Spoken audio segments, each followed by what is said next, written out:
Alors, nous en sommes rendus à la deuxième émission avec Monseigneur Daniel Berniquet, disciple poussé par l'Esprit. Accueillons-le. On a vu que Marie, finalement, est la disciple poussée par l'Esprit, un modèle pour nous. Ce n'est pas un modèle inatteignable, c'est un modèle qui nous rejoint pour le vrai dans notre vraie vie, d'hommes, de femmes, de jeunes, de moins jeunes, et qui, finalement, nous interpelle à laisser l'Esprit agir dans nos vies. Je me propose de réfléchir un peu avec vous. La dernière fois, on s'est laissé en disant que on a souvent de la difficulté à voir l'Esprit Saint qui agit dans les personnes qui nous entourent, qui sont là au quotidien. Notre époux, notre épouse, des conjoints, des conjointes, les enfants. Puis pour nous, les enfants, de voir le Saint-Esprit qui nous parle dans nos parents. Bon, enfin, c'est pas toujours simple. Mais je me propose de regarder avec vous un peu le pape François, suite au synode sur la famille, a écrit une lettre, l'exhortation apostolique à Maurice Laetitia, la joie de l'amour. Et dans cette exhortation, il parle de l'amour dans le mariage, l'amour dans la famille. Et j'ai été particulièrement interpellé au chapitre 4. Il prend l'hymne à la charité. Et il se sert de ça pour nous interpeller pour notre vie de chrétiens, de chrétiennes, de disciples et aussi de missionnaires, je dirais. Évidemment, c'est écrit en pensant aux familles, aux couples, mais c'est bon pour les célibataires comme moi. Puis aux gens seuls, il n'y a pas de problème. On connaît bien l'hymne à la charité. La charité est patiente. La charité est serviable. Elle n'est pas envieuse. La charité ne fanfaronne pas. Elle ne se gonfle pas.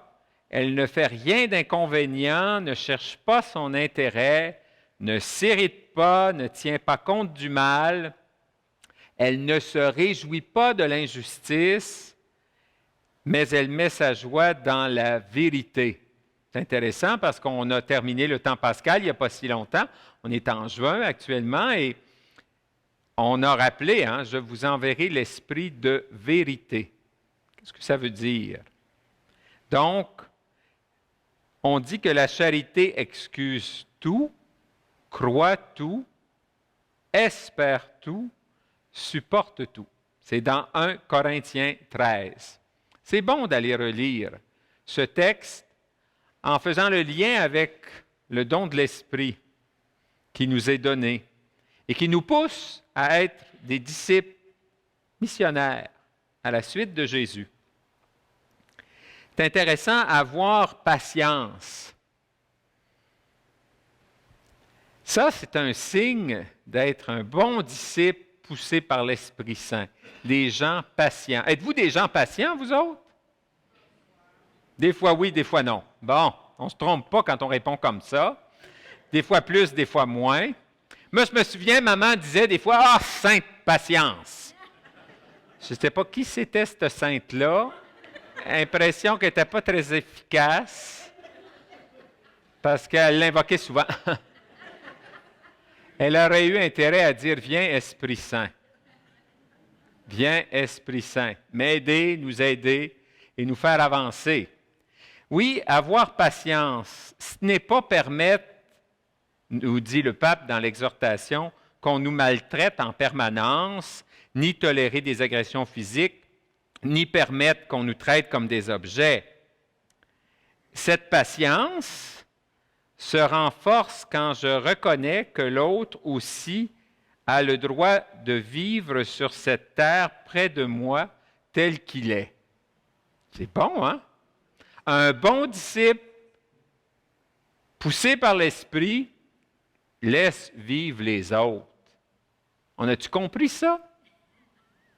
Lâche moins dans notre vie, dans notre quotidien.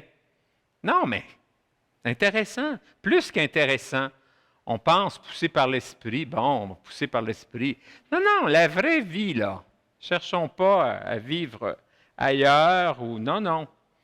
Oui, cette personne a le droit de vivre sur cette terre près de moi telle qu'elle est. Peu importe qu'il soit pour moi un fardeau, qu'il contrarie mes plans, qu'il me dérange par sa manière d'être ou par ses idées, qu'il ne soit pas tout ce que j'espérais. Ça, c'est bon, hein? Super bon.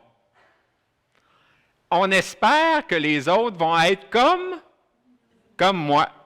Ça irait tellement bien si tous les prêtres étaient des prêtres comme Daniel Berniquet. Ben, ça serait plate, pas à peu près. Mais des fois, on se laisse prendre à ça, non? Dans notre vie de chaque jour, à la maison. Oui, oui, je vois des gens sourire, je pense que ça ressemble à ça. L'amour a toujours un sens de profonde compassion, nous dit le pape François, qui porte à accepter l'autre comme une partie de ce monde, même quand il agit autrement que je l'aurais désiré. C'est bon, rappelons-nous de ça. Si on veut être des disciples poussés par l'Esprit, faire attention à ça. L'attitude de service aussi. Dans tout le texte de l'hymne à la charité, on voit que Paul veut insister sur le fait que l'amour n'est pas seulement un sentiment, mais qu'il doit se comprendre dans le sens du verbe aimer. En hébreu, c'est faire le bien. Alors donc, quand on aime, eh bien, on cherche à faire le bien.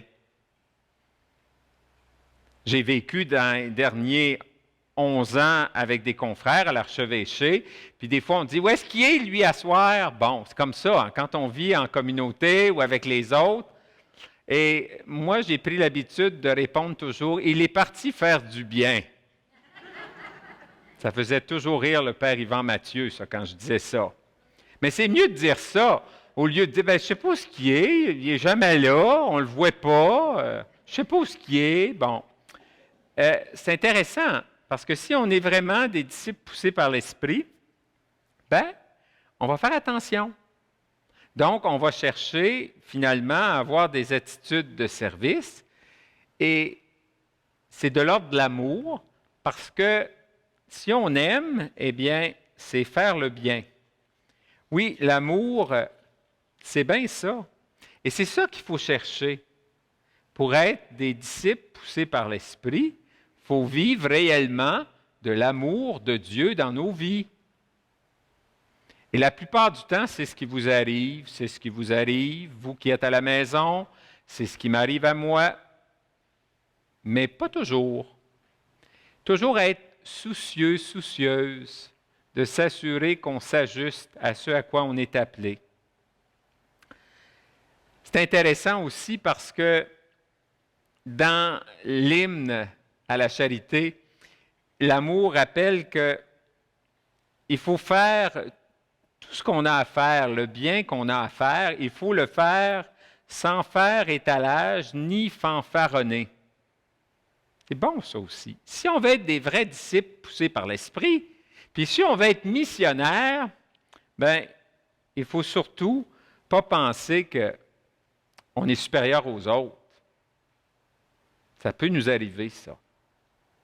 Gonflés d'orgueil, mais qui en réalité font plus preuve de verbiage que du vrai pouvoir de l'Esprit. Ça nous interpelle.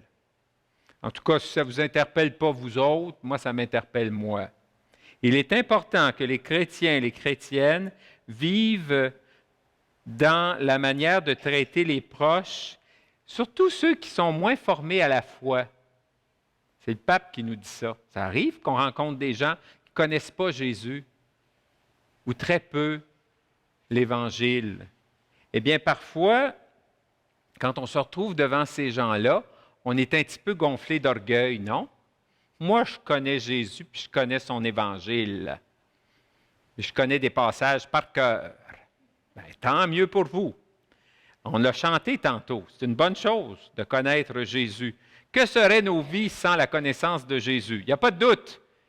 Mais si on veut être des disciples poussés par l'Esprit, puis si on veut être des missionnaires, parfois, le pape dit que c'est le contraire qui se passe. Les soi-disant plus évolués, bon, ceux qui connaissent Jésus, l'Évangile, la parole de Dieu, eh bien, dans le milieu familial ou dans le milieu des amis, deviennent arrogants et insupportables. Je sais que ça ne vous est pas arrivé à vous autres, là. Mais ça peut arriver. Et si on veut être des disciples poussés par l'Esprit, ce n'est pas tellement un bon moyen d'être des missionnaires. Si on veut présenter Jésus, il faut souvent demander à l'Esprit Saint qu'il vienne dans notre cœur et qu'il transforme notre cœur et qu'il nous donne ce qu'on demande dans la lettre de Pierre. Hein? Pierre dit « Revêtez-vous tous d'humilité dans vos rapports mutuels, car Dieu résiste aux orgueilleux, mais c'est aux humbles qu'il donne sa grâce. » Et on pourrait dire que ça a été ça pour la Vierge Marie, non? Certainement que oui. Oui, c'est des réalités qu'il faut chercher. Aimer, dit le pape François dans l'exhortation, la joie de l'amour, ça nous interpelle pour notre vie de disciple, poussé par l'Esprit. Eh bien, aimer, c'est aussi être aimable. C'est bon, hein? Et là, l'expression, oui, nous invite à chercher ces réalités. Pour se préparer à une véritable rencontre avec l'autre, il faut un regard aimable porté sur lui. Quand on sent qu'on est respecté, quand on sent qu'on est aimé, eh bien, là, c'est possible d'avancer, poussé par l'Esprit. Ça, c'est interpellant pour nous qui voulons être des disciples poussés par l'Esprit, qui voulons être des disciples missionnaires. Eh bien, imaginez-vous donc qu'il faut être aimable, même quand on conduit sa voiture dans la circulation, qu'il y a quelqu'un qui nous coupe. Moi, souvent, quand je conduis l'auto, je me dis, c'est évident qu'il n'y a pas grand catholique sur la route, puis il n'y a pas grand chrétien, grand chrétienne, parce que c'est tellement loin de ce à quoi on est appelé, mais puissions-nous être poussés par l'Esprit et dans toutes les réalités de notre vie, être des gens qui cherchent à faire le bien, qui cherchent à être aimables. C'est comme un chemin qui conduit les autres au Christ. Malédiction qui était associée, qui était là pour contrecarrer tous les efforts que tu étais censé faire et qui te faisait tourner à rond. Et la bonne nouvelle, c'est que quand tu acceptes de dresser l'autel après avoir détruit cela, Dieu lui-même s'occupe maintenant d'envoyer le feu du ciel pour consumer, afin que tu sois libre et libéré. C'est le souci de Dieu. Le disciple poussé par l'Esprit, qu'est-ce qu'il doit faire? Intéressant, à la lumière de la parole de Dieu et de ce qu'écrit le pape François dans La joie de l'amour, il dit que l'Évangile invite plutôt à regarder la poutre qui se trouve dans notre œil. C'est bon, hein? On peut se reconnaître là-dedans. Pas question de faire de la fausse culpabilité, mais on sait que c'est ça. Le pape rappelle aussi, bien sûr, le chemin du pardon. Bon, on pourrait longtemps réfléchir sur toute la question du pardon. C'est sûr que c'est un chemin qui nous permet d'avancer. Si on veut être poussé par l'Esprit, si on ne veut pas être stoppé dans notre marche vers Dieu et vers les autres, si on veut que l'Esprit nous pousse, inévitablement, il faut le pardon. Ça aussi, c'est facile d'en parler. Il y a des livres qui ont été écrits et ce n'est pas simple. C'est une démarche. Le cœur humain n'est pas naturellement si capable que ça au pardon. C'est un don de l'Esprit, non? Certainement. Qu'il faut demander, qu'il faut implorer. Et quand il y a des situations où on a besoin de donner un pardon ou de recevoir un pardon, l'important, c'est de se laisser déranger par ça. Le jour où ça ne nous dérange plus, c'est inquiétant. Tant et aussi longtemps qu'on reste comme ouvert à la possibilité d'un pardon qu'on donnera ou qu'on recevra, on peut dire que l'Esprit travaille en nous, certainement. Oui, se réjouir avec les autres aussi. Le disciple poussé par l'Esprit se réjouit de ce qu'il y a de beau, de bon et de grand dans la vie des autres. Ce n'est pas juste moi, mais quand on entend quelque chose de beau sur quelqu'un, d'être capable de rendre grâce au Seigneur pour ça. Ça, c'est un signe que l'Esprit habite dans nos cœurs de disciples. Il y en a qui ne sont pas capables. À la minute qu'on dit quelque chose de bien des autres, ils essayent de se comparer. Moi aussi, je fais ça. Non, tant mieux si tu le fais. Fais-le. Mais peux-tu juste te réjouir de ce qu'il y a de beau, de bon et de grand dans la vie de ton conjoint, des enfants? D'habitude, ce n'est pas trop difficile, on dirait. Je ne sais pas pourquoi. Mais vous comprenez ce que je veux dire? Dans une communauté chrétienne, c'est aussi ces réalités-là. Quand il y a quelque chose de beau, il y a quelque chose de bon, qu'on se réjouisse de ça. Oui, l'amour fait confiance, l'amour espère et l'amour supporte tout.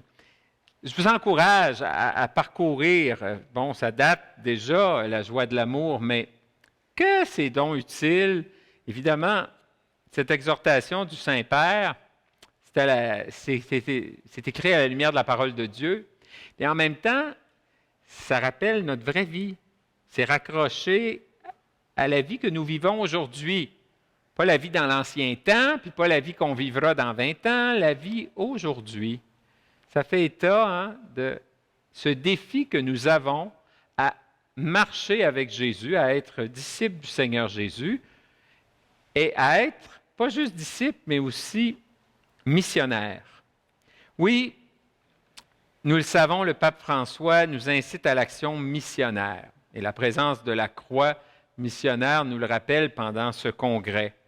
C'est la caractéristique principale, selon moi, jusqu'à maintenant, de son pontificat.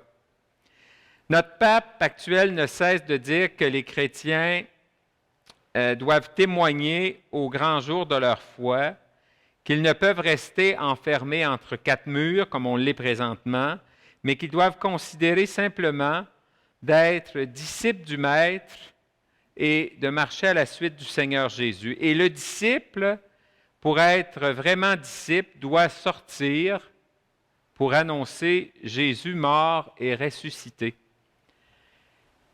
À cette fin, le pape, comme je disais au début, a lui-même inventé une nouvelle expression quand il parle des chrétiens. Il parle des disciples missionnaires.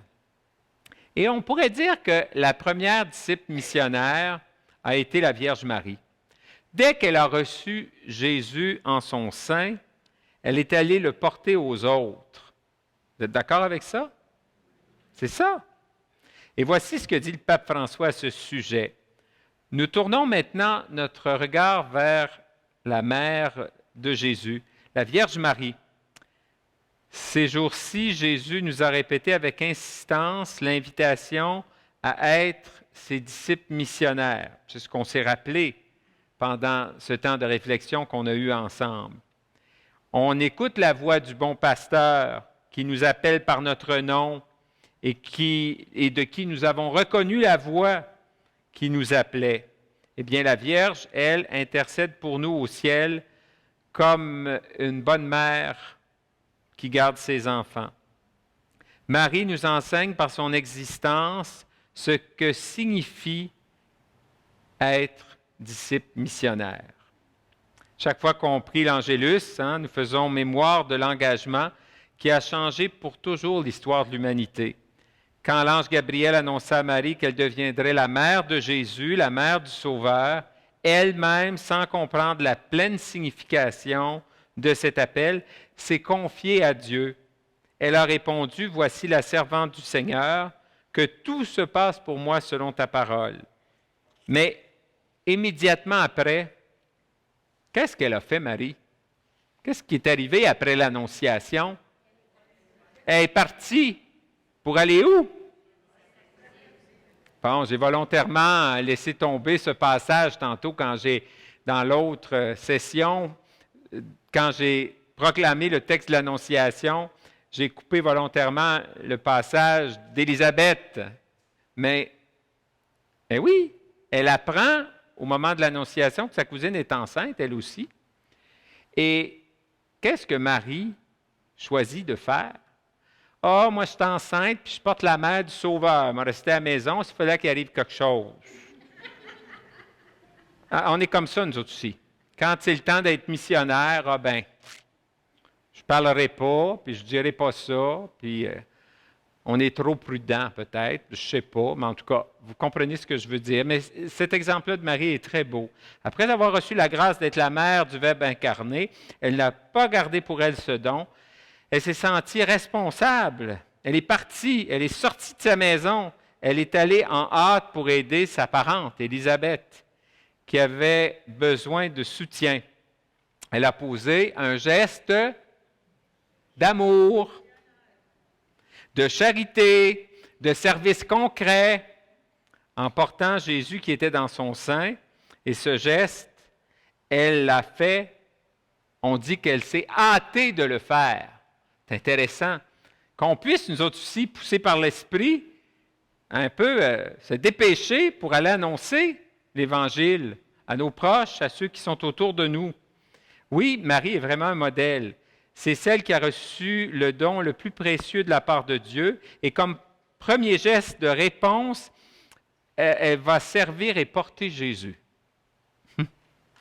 Demandons à Marie de nous aider, nous aussi, à donner la joie du Christ à nos proches, à donner la joie du Christ à nos compagnes, à nos compagnons, à nos amis, à tous. N'ayez jamais peur d'être généreux avec le Christ, cela en vaut la peine, nous rappelle le pape. Mais c'est au cœur de la parole de Dieu qu'on a entendu tantôt. Oui, sortir et aller avec courage et générosité pour que toute personne puisse rencontrer le Seigneur. Est-ce qu'on a ce désir ardent en nous? En tout cas, espérons que le mois missionnaire spécial va nous donner le goût d'être des missionnaires dans notre milieu de travail, avec les nôtres, avec les autres. Nous sommes appelés à évangéliser en premier lieu, je dirais, les gens de notre maison. Et comment on fait ça? Comment on évangélise les gens de notre maison? En parlant comme je suis en train de parler? Pas en tout, pas du tout. Hein? Ce qu'on parlait tantôt. Ce dont on réfléchissait il y a quelques instants. Ces réalités que le pape François nous rappelait alors qu'il s'inspirait de l'hymne à la charité. D'être aimable, toujours plus, toujours mieux. Je me souviens, j'avais demandé à Monseigneur René Denis, qui était prêtre depuis une 50aine d'années, quand moi j'ai été ordonné presque. J'avais dit, avez-vous un conseil à me donner? Il m'a été ordonné prêtre demain, un conseil. Bon, ça c'est toujours embêtant. Il m'a regardé puis il m'a dit, sois bon. Pas pire, hein? Des fois, quand j'ai le goût de ne pas être bon, je pense à ça. Et ça m'accompagne parce que ce n'est pas toujours évident d'être bon. Facile à dire, mais ce n'est pas aussi facile à faire et à réaliser dans nos vies. Oui, la Vierge de Marie, dès qu'elle a reçu Jésus en elle, elle est allée évangéliser sa cousine Élisabeth. Et comment l'a-t-elle évangélisé, sa cousine? Qu'est-ce qu'elle a fait, Marie, dans le fond? Oui, elle l'a aidée. C'est tout. Et d'abord et avant tout, en lui rendant service. Eh bien, c'est en rendant service à nos proches, avec amour, avec générosité, que nous préparons leur cœur à recevoir Jésus. Voilà la première étape de l'évangélisation. Oui, il faut toujours se rappeler, toujours se rappeler que nous sommes appelés à évangéliser bien plus par ce que nous sommes que par nos paroles. Chaque fois qu'on aime, chaque fois qu'on pardonne, chaque fois qu'on rend service à quelqu'un qui a besoin d'aide, chaque fois qu'on apporte un peu de soleil dans la vie de quelqu'un, qu'on a une parole d'encouragement pour quelqu'un, on est des disciples poussés par l'Esprit. Et pas seulement des disciples, mais des disciples missionnaires poussés par l'Esprit. Je dis souvent que si j'avais à me choisir une devise, je choisirais, je l'ai dit souvent et je le répète encore, je choisirais comme devise, il faut que les bottines suivent les babines. Hein? Alors, c'est-à-dire que ce que je dis, parce que ça, on est tous pris là-dedans, dans le témoignage. On veut témoigner, puis on pense que témoigner, c'est parler en avant. Bien, ça, j'ai fait ça plus que moins, là, dans les dernières minutes. C'est bien, il faut parfois témoigner. Moi, je suis en train de former des disciples missionnaires. Je parle un peu quand même. Mais il faut plutôt mettre en action ce que l'on dit. Et c'est ce qu'a fait Marie, qu'elle reste pour nous un modèle, qu'elle nous encourage, qu'elle prie pour nous et qu'elle soit toujours celle qui nous donne le goût, chaque jour, à chaque moment, d'être disciple missionnaire. De se faire lapider. Il était rempli de l'Esprit Saint. Et surtout, les apôtres. Les apôtres à la Pentecôte, on dit dans le texte des Actes des Apôtres, Actes 2, 4, tous furent remplis de l'Esprit Saint. Eh bien, on va demander ça, nous aussi, ce matin, aujourd'hui, qu'on soit tous remplis de l'Esprit Saint. Moi, le premier. Évidemment, quand on parle de la venue de l'Esprit Saint, si on regarde la Bible, on se rend compte que l'Esprit Saint n'est pas venu jusqu'à Pentecôte. Il n'est pas venu jusqu'à la Pentecôte. Il était là bien avant ça. On lit dans le livre de la Genèse, et l'Esprit, le souffle de Dieu, planait sur lui.